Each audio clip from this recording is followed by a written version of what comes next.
Shalom a todos, sejam bem-vindos. Esse é o canal Verdade Revelada. Conforme prometemos, essa sequência, a parte 2 de uma série sobre doutrinas ocultistas no cristianismo. A princípio falamos sobre as tradições ocultistas dentro do cristianismo católico romano e hoje falaremos sobre muitas dessas doutrinas ocultistas e maçônicas dentro da igreja protestante. É preciso que você verifique a procedência dessas informações para você comprovar o que nós estamos falando. Porque no final da sua jornada, das suas pesquisas, você ainda vai encontrar coisas maiores que eu não citei. Ontem nós falamos sobre a relação da Cruz de Malta nas caravelas de exploração, Pedro Álvares Cabral, Colombo, né? A mesma Cruz de Malta que está na bandeira do Vasco da Gama, que Papa Francisco usa, e essa Cruz de Malta aí no peito desse líder alemão. A condecoração deles era a Cruz de Ferro, muito conhecida naqueles tempos. Pois bem, a triqueta é um símbolo ocultista que remete a um desses dogmas criados como a Trindade. Mas não poderia deixar passar batido a influência jesuíta na formação do heliocentrismo, ou seja, o Sol como centro do universo. O padre Lemaitre, por exemplo, ele foi o criador da teoria do Big Bang, um jesuíta que contribuiu para essa crença ateísta evolucionista. Sem falar que o Vaticano ainda continua até hoje com seus observatórios buscando difundir a ideia de seres extraterrestres, a existência de OVNIs e outras coisas. Então precisamos ficar atentos a muitas dessas doutrinas e suas origens. Bom, os Templários são os mais notáveis cavaleiros do Papa e a sua história é bem interessante e há muito que é desconhecido. Templários foi uma ordem militar de cavalaria. A organização existiu por cerca de 2 séculos na Idade Média, fundada no rescaldo da Primeira Cruzada de 1096 com o propósito original de proteger os cristãos que voltaram a fazer a peregrinação a Jerusalém após a sua conquista. Os seus membros fizeram voto de pobreza e castidade para se tornarem monges. Usavam mantos brancos com a característica cruz vermelha. Até hoje a bandeira da Inglaterra é essa daí. E o seu símbolo passou a ser um cavalo montado por 2 cavaleiros. Em decorrência do local onde originalmente se estabeleceram, o Monte do Templo em Jerusalém, onde existia o Templo de Salomão e onde se ergue a atual Mesquita de Al-Aqsa, e do voto de pobreza e da fé em Cristo, denominaram-se pobres cavaleiros de Cristo e do Templo de Salomão. Daí você vê as ligações deles com a maçonaria moderna. Então, o que aconteceu? O sucesso dos Templários esteve vinculado aos das Cruzadas. Quando a Terra Santa foi perdida, o apoio à ordem reduziu-se. Rumores acerca da cerimônia de iniciação secreta dos Templários criaram desconfianças. E o rei Filipe IV da França, também conhecido como Filipe o Belo, profundamente endividado com a ordem, começou a pressionar o Papa Clemente V a tomar medidas contra eles. Em 1307, muitos dos membros da ordem na França foram detidos e queimados publicamente. Em 1312, o Papa Clemente dissolveu a ordem e Jacques de Molay, o último grão-mestre, queimado em Paris no ano de 1314 da nossa era. Inclusive, a ordem dos filhos dos maçons é chamada, de Demolays atualmente, e suas filhas de Jó. Interessante porque alguns poucos templários que escaparam foram para o norte, fugindo da França para a Escócia, ressurgindo sob um novo nome, o Rito Escocês da Maçonaria. E esta é a maior sociedade secreta do mundo. É os Templários sob outro nome. Então, a maçonaria do Rito Escocês, ela é principalmente protestante. E ela fugiu da França, se instalou na Escócia, no Reino Unido, na Grã-Bretanha, e acabou criando a maçonaria moderna que se expandiu pelas Américas e que hoje domina uma grande parte desse cenário ocultista. Aqui estão alguns símbolos maçons que foram incorporados nas religiões cristãs, especialmente nas evangélicas. Porque a maçonaria francesa ela é predominantemente católica, mas a maçonaria escocesa ela é predominantemente protestante. E no geral é um rito ecumênico com a finalidade interreligiosa, semelhante ao sincretismo teísta, mais independente da religião, ligado ao Antigo Testamento e à lenda de Irã. Lendo a base da maçonaria simbólica, julga-se que alguns dos ritos descritos eram praticados por outras ordens secretas ou esotéricas, existentes na França, como os Martinistas, os Illuminati e os Rosa Cruz na Alemanha, que falaremos posteriormente de alguns pais protestantes que pertenciam à ordem Rosa Cruz, e na Escócia, como a resistência dos templários que ainda preservavam sua ordem. É importante notar que esses templários que iniciaram a maçonaria, eles também tinham um propósito de criar religiões. No livro Morais e Dogma de Albert Pike está escrito que na religião, para obter dinheiro e influência com a grande massa da humanidade, deve ser ligado ou misturado com tal quantidade de erro como colocá-la muito abaixo do padrão atingível pelas capacidades humanas superiores. O que é verdade para o filósofo não seria verdade, nem tem um efeito de verdade para o camponês. A religião de muitos necessariamente precisa ser mais incorreta e pouco refinada e reflexiva.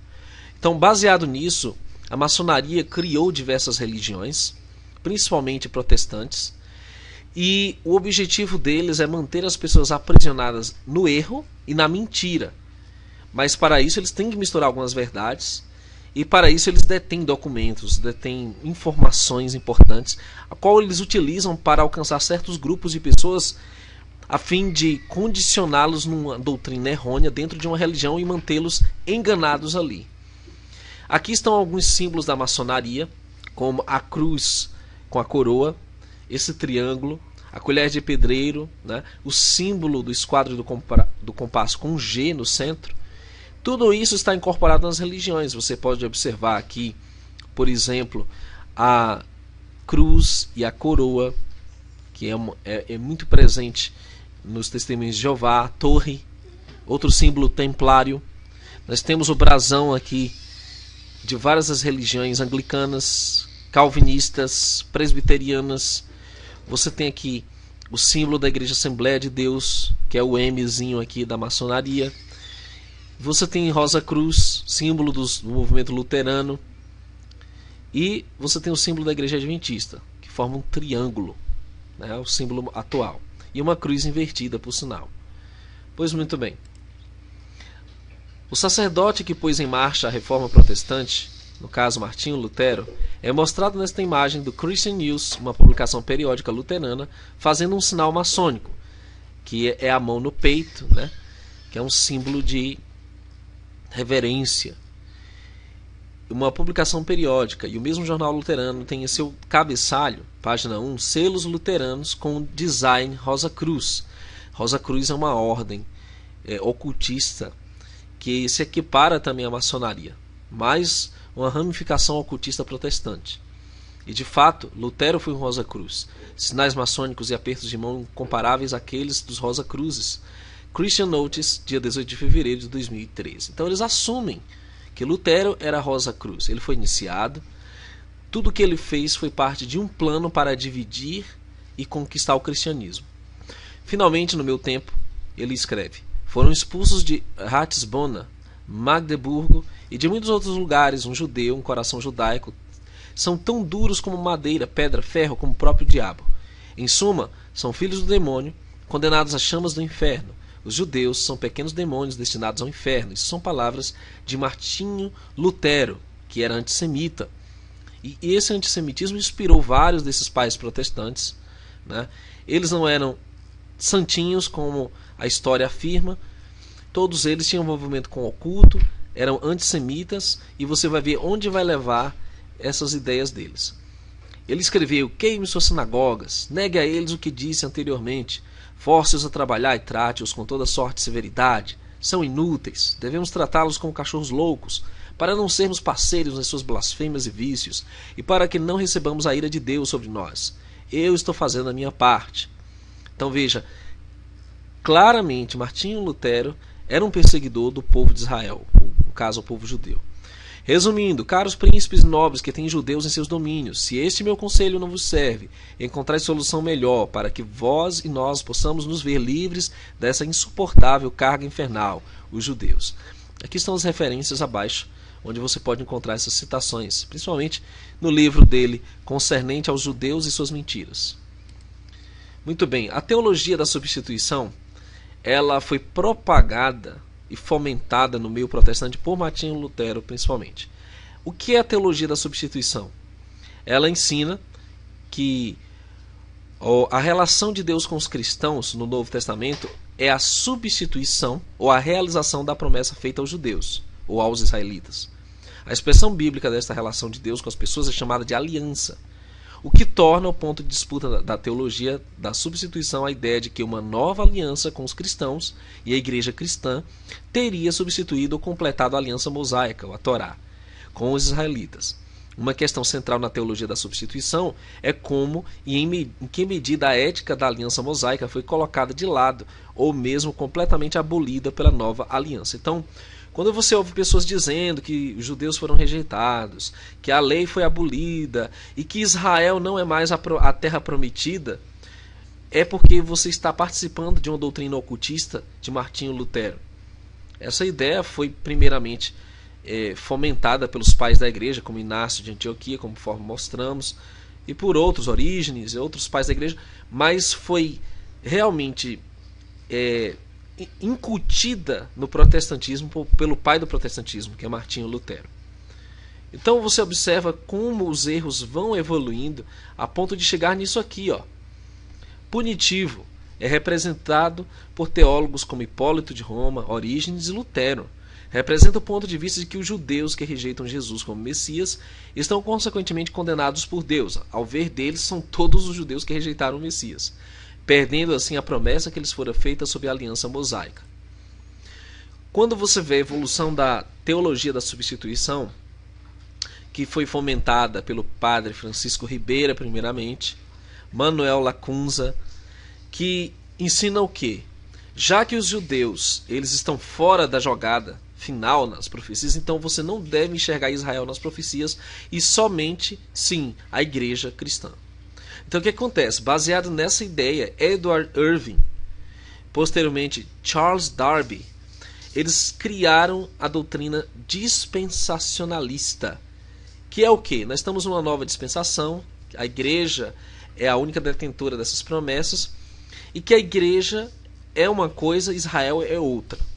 Então todas as promessas para a igreja foram passadas, todas as promessas para judeus foram passadas para a igreja.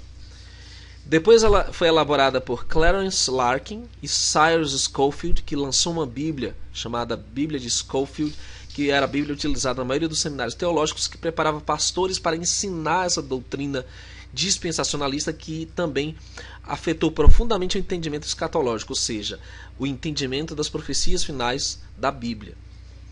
Depois Lewis Sperry Chafer propagou ainda mais até chegar no Seminário Teológico de Dallas. Atualmente você vê a teoria do dispensacionalismo mais propagada por homens como Tim LaHaye, né? O Deixados para Trás, enfim, os filmes pré-tribulacionistas todos são baseados na doutrina ocultista do dispensacionalismo ou da teologia da substituição.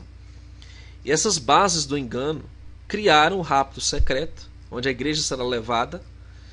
3 anos e meio depois, o anticristo quebra o acordo de paz, a tribulação, e eles ensinam que haverão 7 anos de tribulação ao todo, que serão apenas para judeus e para não convertidos, onde daí os judeus vão se converter, então eles vão voltar a fazer parte do plano de Deus, segundo a visão deles. Esse é Francisco Ribeiro, um jesuíta que criou as bases para essa doutrina.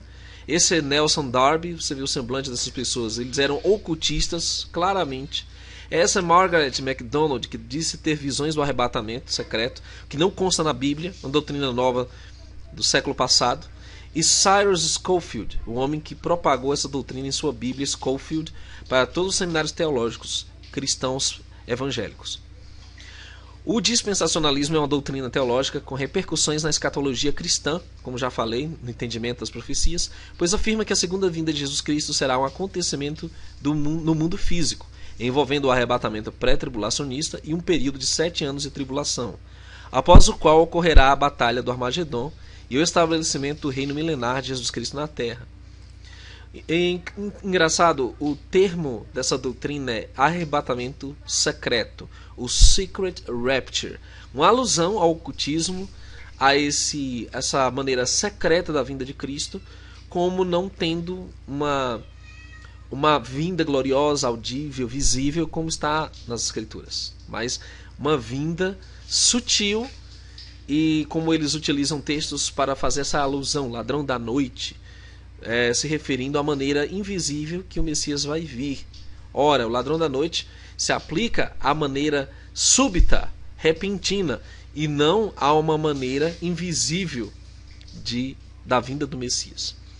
A teologia dispensacionalista acredita que há dois povos distintos de Deus, Israel e a Igreja. Os dispensacionalistas acreditam que a salvação foi sempre pela fé em Deus no Velho Testamento, especificamente em Deus, o Filho, no Novo Testamento. A Igreja será retirada da terra secretamente para o céu, e os judeus e cristãos mornos serão deixados para trás para passarem pela grande tribulação. Então, por que essa doutrina é perigosa? Porque ela diz o seguinte: você não precisa se preparar para o fim dos tempos, porque você será arrebatado. Automaticamente, quando essas pessoas não forem arrebatadas, haverá um abandono da fé, a grande apostasia que Paulo cita em 2 Tessalonicenses 2. E a manifestação do anticristo tem que preceder a segunda vinda ou arrebatamento. Nós não negamos que haverá um arrebatamento, mas ele não será para o céu, conforme a teologia cristã ensina, ele será para Israel, e ele tampouco será secreto, porque a Bíblia diz claramente que todo olho verá, em Apocalipse 1:7. Então você não pode crer nessas doutrinas. Testemunhas de Jeová foi uma religião criada por Charles Russell, o último grau da maçonaria, e ali o símbolo da torre de vigia, a torre templária, a torre maçônica. O mormonismo foi a religião criada por Joseph Smith, também último grau da maçonaria. Ali está o símbolo deles, um anjo morônico com a trombeta, mais um símbolo ocultista e cheio de símbolos ocultistas. Veja outros vídeos nossos sobre o mormonismo. O movimento millerita, liderado pelo grão-mestre, grau 33, William Miller, e as ramificações adventistas, da qual eu fazia parte, e vou mostrar para vocês como foi que eu saí de lá, daqui a pouquinho. Os batistas no Brasil foram fundados pelo maçom William Buck Bagby, e a Igreja Batista, infelizmente, carrega um grande peso de ser iniciada em lojas maçônicas, de ter pastores maçons trabalhando, jogando dos dois lados, em lojas maçônicas e em templos. Enfim, na atualidade, o maçom Bispo Macedo é o fundador da Igreja Universal, é tido como um dos mais de 100 maçons ilustres do Brasil. O maçom Valdomiro Santiago fundou a Igreja Mundial do Poder de Deus, e o maçom Silas Malafaia, que também foi citado entre os mais de 100 maçons ilustres do Brasil, maçom pentecostal influente nas Assembleias de Deus. Se você for perguntar praticamente todas as outras denominações evangélicas, salvo as menorzinhas que não crescem, são pastores maçons. E aqui está a foto que mudou minha trajetória, mudou a minha vida. Porque eu defendi sempre o adventismo e as doutrinas adventistas. Eu cresci com um ranço de que eu era a igreja remanescente, de que nós tínhamos toda a verdade. Só que, quando nós nos deparamos com o obelisco, que muitos adventistas, até que são dissidentes, insistem em defender, que esse obelisco no túmulo da família White, está ali Ellen White e James White, foi escolhido, pago e colocado lá pela própria senhora White, isso já desbanca totalmente a credibilidade de Ellen White como uma profetisa, ou o adventismo como sendo um movimento puro e incontaminado, e libado e santo, como eles dizem. Porque o obelisco do túmulo White é uma pista clara de que a família White tinha vínculos com a maçonaria e com o grão-mestre William Miller, seu fundador. É importante notar também que, dentre os pioneiros adventistas, muitos deles eram maçons. Inclusive, isso é citado em algumas cartas de Ellen White, que ela até chega a censurar e a invalidar a ligação da igreja com a maçonaria, mas vários dos túmulos dos pioneiros está lá, um obelisco também, como Jane Ann Andrews, né, e vários outros que tinham uma relação com a fundação da instituição adventista. E aqui o logo atual da igreja, que é uma pirâmide tem 3 chamas em forma de 6, ou seja, 666, a cruz invertida logo abaixo, e essa forma triangular realmente denuncia a igreja como parte da maçonaria. Então, eu não poderia permanecer numa igreja, e até sendo tido como conspirador e denunciando Illuminati e Nova Ordem Mundial, permanecer numa denominação que tem ligações com o culto e tem doutrinas ocultistas, já que eles dizem que em 1844 o santuário celeste foi purificado em oculto, ninguém viu, apenas 2 irmãos viram lá no milharal. Doutrinas foram entregues apenas a Ellen White, como a profetisa do remanescente dos últimos dias, e que mais ninguém recebeu essas revelações. Então tudo isso desabona e desclassifica o adventismo como sendo uma igreja verdadeira, até porque é parte da teologia da substituição, ou seja, a igreja adventista é o novo Israel, substitui os judeus, e Israel recebe todas as promessas, e os judeus, na sua maioria, estão desqualificados. Aqui está um funeral maçom, mais uma prova de que o funeral de Ellen White é um funeral maçom e que não pode de maneira nenhuma ser uma coisa do Criador. Aqui estão rituais maçons nas igrejas evangélicas, como a pedra fundamental que é colocada, a inauguração dos seus templos. Aqui um pastor líder das Assembleias de Deus, vestido a rigor com a veste da maçonaria, o lenço, você vê ali, o avental, aliás. E aqui nós temos a arquitetura dos templos evangélicos, que são predominantemente da mesma arquitetura maçônica. Você vê aqui da Igreja Universal, as colunas, né, esse triângulo no topo, e os obeliscos que fazem parte dos templos evangélicos. Essa é uma inauguração da pedra fundamental. Estive presente em várias dessas inaugurações. Quando eles constroem uma igreja, eles colocam uma base para colocar uma Bíblia dentro e cimentar. Eles enterram uma Bíblia. Uma clara profanação às Escrituras e um insulto ao Criador. E isso é praticado na maioria das igrejas evangélicas. Aqui nós temos o juramento maçônico, que é praticado lá dentro da maçonaria, que é praticado nas igrejas evangélicas, quando eles fazem investidura de líderes, quando eles também fazem algumas cerimônias de ordenações, eles fazem juramentos. Aqui estão os desbravadores escoteiros, do qual eu fiz parte um tempo da minha vida na infância, que carrega muitos símbolos ocultistas, foi fundado por maçons, enfim, tem uma ligação clara com o ocultismo maçônico.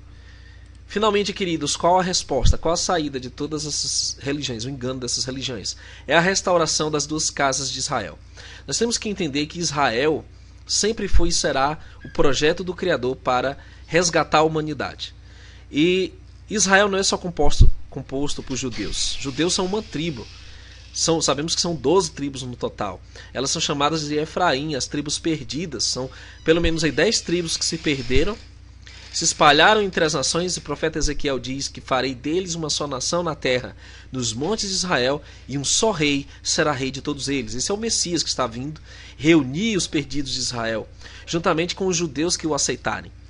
Nunca mais serão 2 nações, nunca mais para o futuro se dividirão em 2 reinos. Então, se você quer saber realmente a verdade, você tem que olhar as Escrituras com os óculos do hebreu.